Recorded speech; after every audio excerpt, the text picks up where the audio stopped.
Good day everyone. Today I am going to discuss the lesson 8.1, the 21st century curricular landscape in the classroom. And our desired learning outcomes for today's lesson are: describe the curricular landscape of the 21st century classroom. Identify the 21st century skills to be developed in the curriculum. To begin with, the world has shrunk because of technology. Classrooms have become virtual and global. Current students are facing emerging issues like global warming, poverty, health issues, war, and population growth, and many more.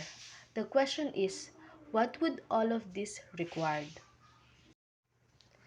Emerging curricula of the 21st century learners. How does the curriculum for the 21st century look like? What are the emerging factors and conditions that will shape the curriculum of the century?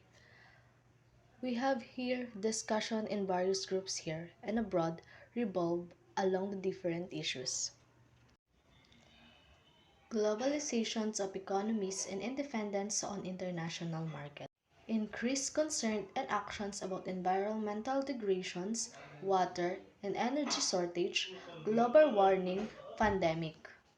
Power block those generating conflict but gives opportunities to build alliance and cooperations.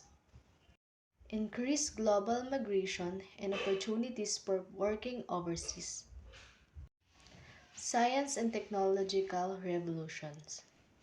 And lastly, knowledge economy as a generator for wealth and jobs. At ang mga issue na ito ay nangangailangan ng isang curriculum na makakapag-address ng environmental problems, environmental sustainability, the cultural diversity, global conflict, technological revolution, and the science breakthroughs. Those an integrative approach necessary. At pag sinabi po natin na integrative approach, ito ay tumutukoy sa pagkakaroon ng unity ng mga subjects that emphasizes life and career skills. At dito din sa integrative approach is yung curriculum natin is ini-include niya yung interdisciplinary team at yung development ng essential skills na necessary sa modern methodologies and technologies. Also, the curriculum focuses on the higher order thinking issue, the multiple intelligence, the multiple literacies, the technology and media literacies, the digital literacies, the functional literacies, the financial literacies, and through this, both of the teachers and the learners will be challenged. Let's now move on to the characteristic of curriculum for the 21st century, and in here we have 4 characteristics. First, we have provides appropriate knowledge, skills, and values to face the future. So, sinasabi po sa characteristic na ito na dapat yung ating curriculum ay dinedevelop yung ating 3H, which is yung ating head, hand, and heart that we can use to face the future. Second is based on knowledge drawn from research. And it basically means that curriculum is structured from existing facts and thus is to guaranteeing yung validity and persistence noong ating curriculum sa ating society. Third naman is a product of consultative, collaborative development process. And as we all know that behind the great curriculum is yung consolidated effort noong educators, teachers, policymakers whose main goal is to give students the education that they deserve. And at the same time is yung makapag-create ng curriculum na makapagbibigay ng long-lasting impact sa ating nation building. And lastly, supports excellence and equity for our learners. So, our curriculum upholds the exclusivity and accessibility, where all students or learners, regardless their traditions, their race, their gender, their political affiliation, they should be accommodated in the classroom. At yung mga skills and talent and capacities noong student ay dapat na i-enhance ng ating curriculum. So going forward, the need to develop 21st century skills of learners in the curriculum. So what are the skills needed by the 21st century learners in order to cope up with the curriculum? Will the curriculum likewise develop these skills too? So according to the Singapore Ministry of Education, we have the clusters of skills in the 21st century skills. We have 4 clusters of skills for the 21st century, and each of them have specific descriptors. First, we have learning and innovation skills. Under this is critical thinking and problem solving, creativity and innovation, oral and written communications.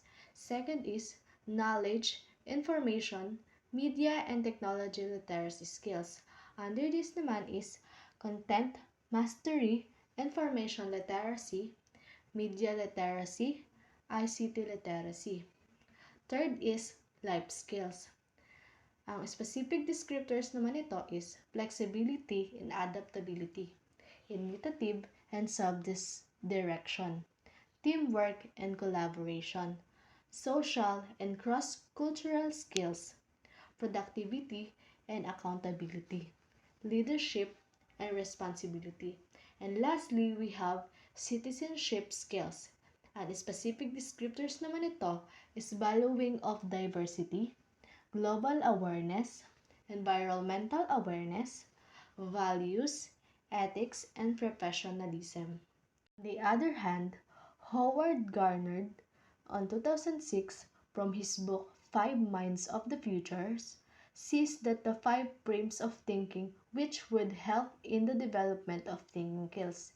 Each frame of thinking is attributed to the type of mind that learners has to use in order to survive the futures. So we have mm, 5 frames of thinking na magagamit ng learners para makasurvive sa future. First is the disciplinary mind. This mind represents expertise in a specific field or discipline. It involves deep knowledge and understanding of pure concepts, theories, and practice within that discipline. Second is the synthesizing mind. The ability to integrate information from different sources or disciplines and to create new insights or solutions. It involves seeing connection between ideas, identifying patterns, and generating innovative approaches. Third is the creating mind. This mind involves creativity and the ability to come up with new ideas, solutions, or products. It emphasizes originality, imaginations, and the willingness to take risks in exploring new possibilities. Number 4, the respectful mind. The capacity to appreciate and understand diverse perspectives, beliefs, and cultures. It involves empathy, tolerance, and respectful engagement with others, promoting harmony and collaborations. Number 5, the ethical mind, the ability to make principled decisions and act responsibly. It involves considering ethical implications, values, and consequences of actions, in behaving with integrity and fairness.